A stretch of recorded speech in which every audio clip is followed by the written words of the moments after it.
Vamos a analizar ahora el potencial químico de mezclas de gases, es decir, nos vamos a ir más allá de los componentes puros. Para ser un poco más preciso, por ejemplo, un diagrama de fases de un metal, del manganeso, en función de la presión y temperatura, lleva implícito que el manganeso está puro, que solamente tenemos manganeso en diversas formas, alfa, beta, gamma, delta, líquido, vapor, pero está puro. Pero, ¿y si quisiéramos analizar aleaciones de manganeso? Por ejemplo, aleaciones de fierro y manganeso, o aleaciones de fierro, carbono y manganeso. Entonces necesitamos un marco teórico más amplio que nos permita dar cuenta, digamos, de esta nueva condición de estar en solución. Vamos ahora entonces a un planteamiento general sobre el marco teórico para analizar sistemas de varios componentes. Entonces, lo primero es que vamos a tener una nueva variable independiente, la composición química. Hasta ahora hemos conocido G, que es G de T y de P, de la temperatura y la presión. Vamos a agregar ahora la composición química, ¿ya? Donde esto va a ser ahora el número de moles que vamos a tener de cada uno de los componentes presentes en el sistema. Entonces G va a ser G de T, P, N1, N2, N3. Ahora, si esta expresión general, cuya forma específica no conocemos y tenemos que deducir a partir de los datos que conocemos, ¿no es cierto? Eh, lo único que podemos decir es que si esta es la función general, entonces en forma diferencial vamos a tener que el cambio de esa función, el cambio diferencial, va a ser igual a la derivada en función de la temperatura, la derivada parcial, por lo tanto presión y la composición es constante, más la derivada respecto de la presión, donde ahora la temperatura y la composición es constante. Y ahora aparecen estos nuevos términos, ¿no es cierto?, que van a ser la derivada de la energía libre respecto del número de moles de cada componente. ¿Ya? Y estos son los nuevos términos que vamos a analizar.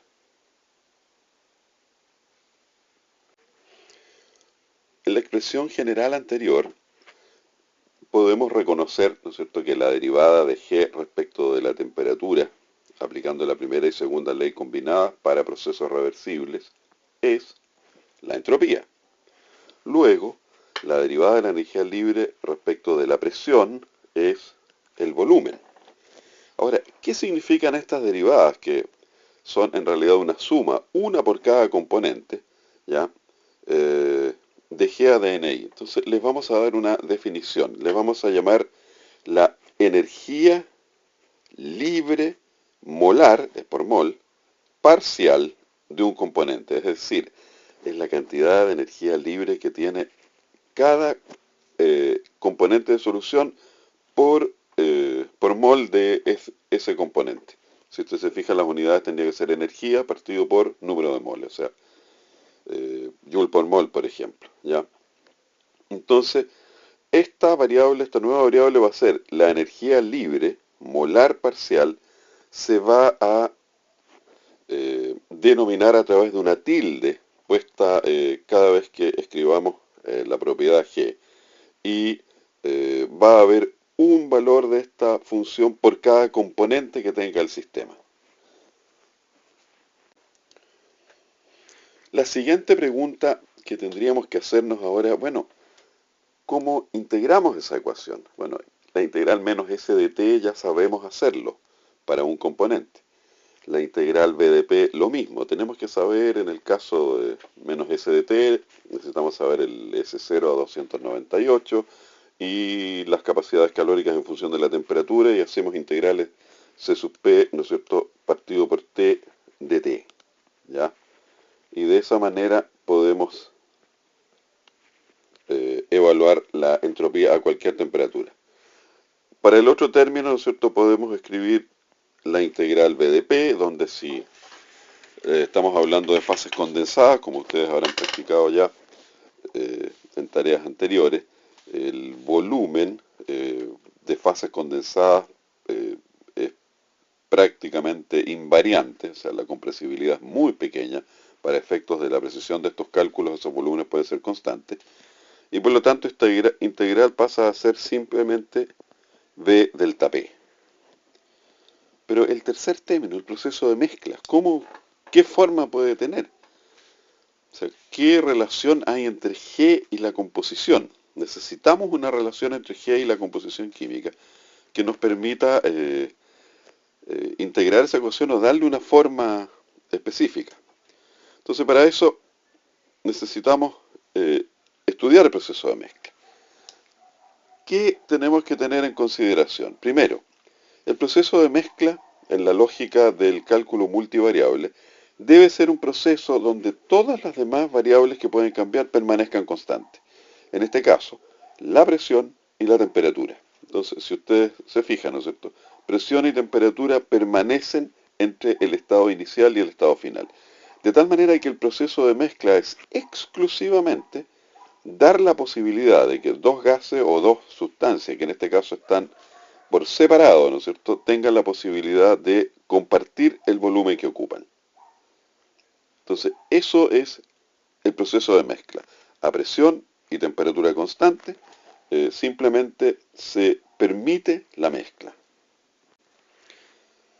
Ahora, el proceso de mezcla planteado de esta forma, ¿qué efectos observables genera? Entonces, si uno lo piensa desde el punto de vista de cada componente, del componente A o el componente B, estamos considerando el caso de dos gases que se mezclan, vamos a enfocarnos en el tema de los gases por ahora. Resulta que para el gas A, el proceso de mezcla implica una ampliación del volumen disponible. Lo mismo para el gas B. Ambos dos ganan espacio. Pero el segundo elemento que se produce en el proceso de mezcla es que ahora las moléculas de A van a tener posibles interacciones con las moléculas de B. Y dado el carácter eléctrico de los átomos, ¿no es cierto?, estas interacciones pueden ser de atracción o de repulsión. Entonces, tenemos por lo mismo entonces dos efectos posibles. Ahora, según lo anterior, si consideramos que los gases que se están mezclando son ideales, por lo tanto, están muy diluidos en el espacio, viajan a gran velocidad debido a la alta temperatura y, digamos, disponen de mucho espacio porque están a baja presión, sus interacciones van a ser relativamente menores y probablemente también por esto de la gran velocidad, ¿no es cierto?, no sean muy sensibles a con quién interactúan. De tal manera que la interacción entre moléculas nuevas o moléculas anteriores pasa a ser un tema de segundo plano que podemos eventualmente considerarlo insignificante, despreciable, ¿ya? Y en ese caso, la mezcla equivale simplemente a un proceso de expansión, tan simple como eso, ¿ya? O sea, despreciamos las interacciones. Ahora, si es un proceso de expansión, significa que en alguna parte también tiene que haber algún efecto. Como es a temperatura constante, la presión inicial P, a la cual están ambos gases, da paso a una presión ahora parcial menor, que va a ser P sub I, y que como sabemos va a ser proporcional, ¿ya?, a la fracción molar en que está presente cada uno de esos gases. Entonces lo que vamos a hacer es evaluar el cambio de energía libre de este proceso de mezcla como si se tratara de una expansión isotérmica. Actualmente no lo es, pero vamos a despreciar los efectos adicionales por ahora para hacer un primer modelo, el más básico de todos. Bueno, poniendo en práctica el esquema anterior, si planteamos la expresión general para el cambio de energía libre, tenemos que en primer lugar el término de mezcla que estaba aquí desaparece, porque como hemos despreciado las interacciones, es como si estuviéramos simplemente tratando con un gas puro. En segundo lugar, el término relacionado con la temperatura colapsa porque estamos hablando de temperatura constante, por lo tanto nos queda exclusivamente la integración respecto de la presión. Ahora, esta integración se tiene que hacer entre la presión inicial, que es P, y la presión final, que es la presión parcial P sub A. El volumen lo sustituimos por RT partido por P, ¿no es cierto? Y por lo tanto nuestra integración queda como delta G es igual a R por T, que son constantes, logaritmo de el cociente entre la presión parcial y la presión total inicial.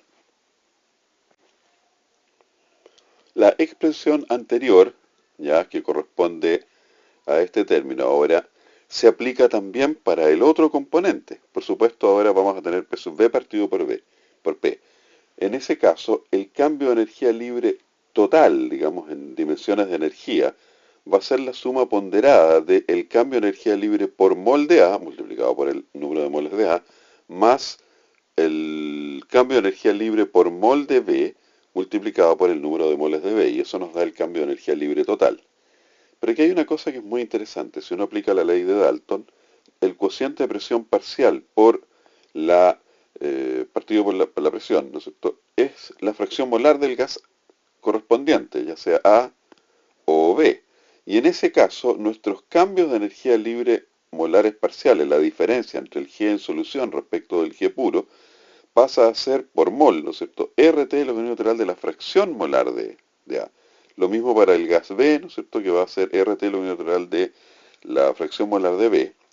Y el cambio de energía libre por mol ahora de todo el sistema va a ser la suma ponderada por las fracciones molares de estos cambios eh, de, de energía libre por cada componente. Entonces, si sustituimos las definiciones que están acá, ¿no es cierto?, en estos términos, vamos a tener que finalmente el cambio de energía libre va a ser igual a R por la temperatura, por un término que no depende de la temperatura, sino que depende exclusivamente de la composición, que es el producto de la fracción molar por el logaritmo de la misma fracción molar para cada componente. La suma de todo eso, ¿no es cierto?, nos da el cambio de energía libre total. A modo de formalismo, ¿no es cierto?, vamos a recapitular ahora lo que hemos visto hasta ahora. Por un lado, el G, la energía libre del gas en solución, que hemos llamado G con la tilde, es la suma de la energía libre del gas puro, esa que se calcula a través de la entalpía, de la entropía y haciendo el H menos TS de la función y llevándola a la temperatura y la presión correspondiente, más un término que ahora representa el efecto de haber mezclado. Ahora, el desarrollo anterior lo hicimos todo en base a dos gases, pero si fueran más gases, bueno, aquí me acabo de dar cuenta que hay un error ese I, y eso debiera ser I también, ¿ya? Y esto también debe ser I. Para cualquier componente en una suma de una mezcla de varios gases, todos van a responder a una ecuación por ese estilo.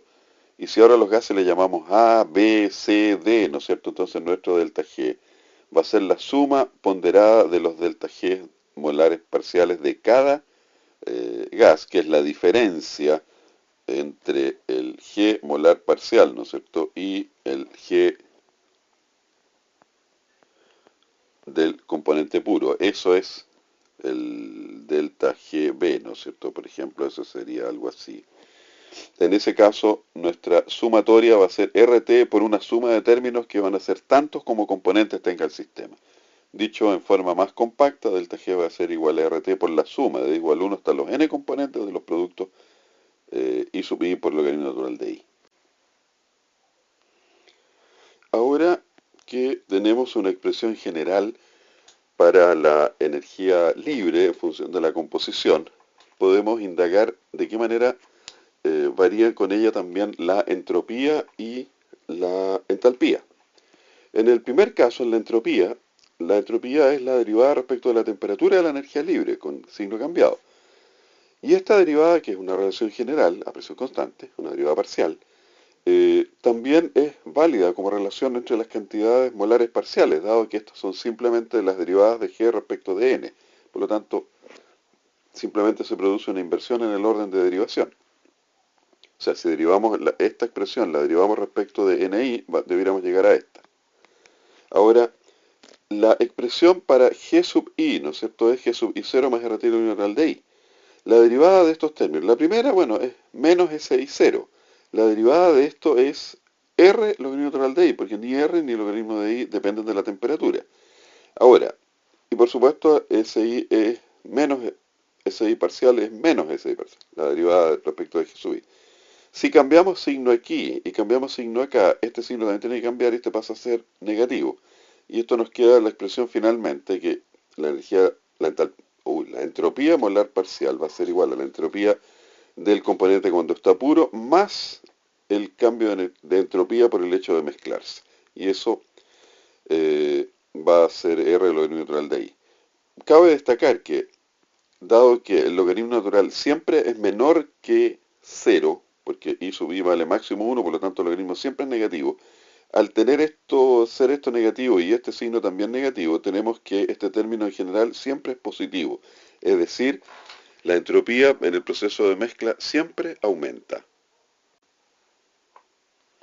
Si lo anterior era para cada componente, si ahora lo miramos desde el punto de vista del conjunto, o sea, delta G molar del sistema, este derivado respecto a la temperatura debe dar menos delta S. Por lo tanto, si derivamos la expresión de delta G para el conjunto, tenemos que derivar d a dt de RT, la suma de I sub I, logaritmo natural de I sub I. Bueno, aquí simplemente se deriva, o sea, desaparece la temperatura porque todo este término I sub I, logaritmo natural de I sub I no depende de la temperatura. Y esto nos va a quedar con signo cambiado. Entonces, lo que es válido ahora, cada uno de estos términos va a ser menor que 1, multiplicado por este signo menos que afecta a cada uno de estos, significa que el cambio de entropía por la formación de una solución también siempre es positivo. ¿Y qué pasa con la entalpía? Vamos a echar mano de la ecuación de Gibbs y Helmholtz, que dice que la derivada de G partido por la temperatura respecto de la propia temperatura es igual a la entalpía partido por la temperatura al cuadrado y con signo cambiado. Si aplicamos esta relación, ya, la aplicamos al caso de la energía libre molar parcial de cada componente, la relación que nos va a quedar es, dividiendo por la temperatura, G sub I partido por T va a ser igual a G sub I 0 partido por T más R lo natural de I sub I. Si derivamos ahora esta expresión respecto de la temperatura, nos va a quedar menos HI0 partido por T cuadrado, porque G sub I0 sí que es una función de la temperatura, pero ni R ni el logaritmo natural de I dependen de la temperatura, por lo tanto, este término al derivarlo queda en 0. Pero ahora si queremos calcular el cambio de energía libre, ya delta G sub I, desde que está puro a que está en solución, y aplicamos esta expresión, ¿no es cierto? Vamos a tener menos HI0 partido por T cuadrado más 0, menos la energía libre, o sea, la derivada que corresponde al H, del componente puro, pero al final todos estos términos se anulan y llegamos a que esta derivada vale 0. En otras palabras, el calor de solución de gases ideales es 0. No hay un efecto térmico asociado a la mezcla de gases.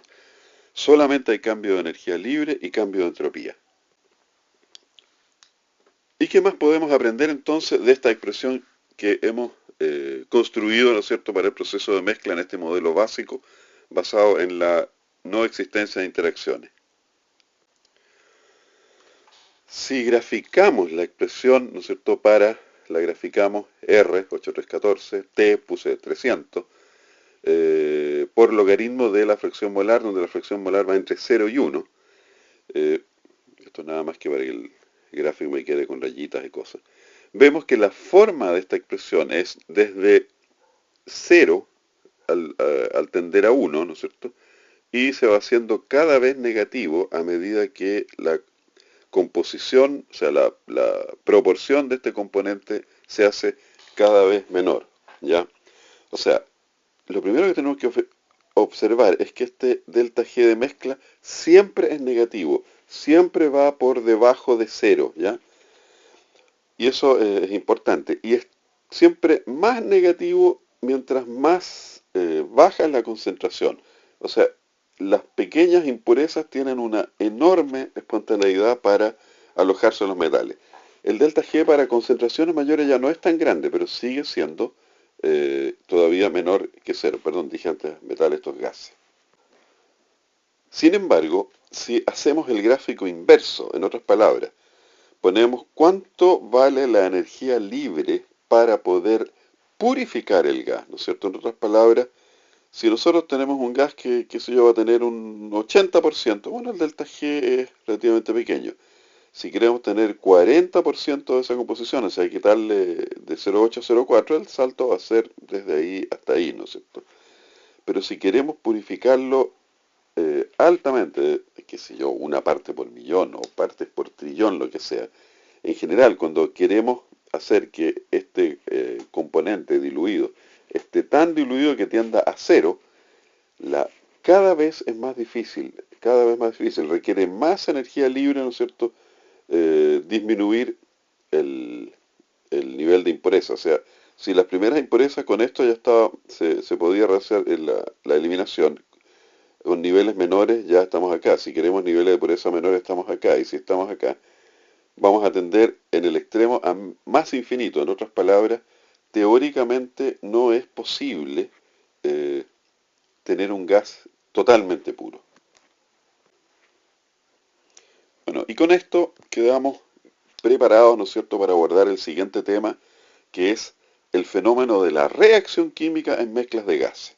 Obviamente no puede haber reacciones químicas en un gas puro, un gas no puede reaccionar con sí mismo, pero cuando está en compañía de otros gases sí pueden haber recombinaciones moleculares, ¿no es cierto?, que es lo que llamamos reacción química. Eso será motivo de otra clase. Y con esto damos por terminado esta presentación. Así que muchas gracias por su atención.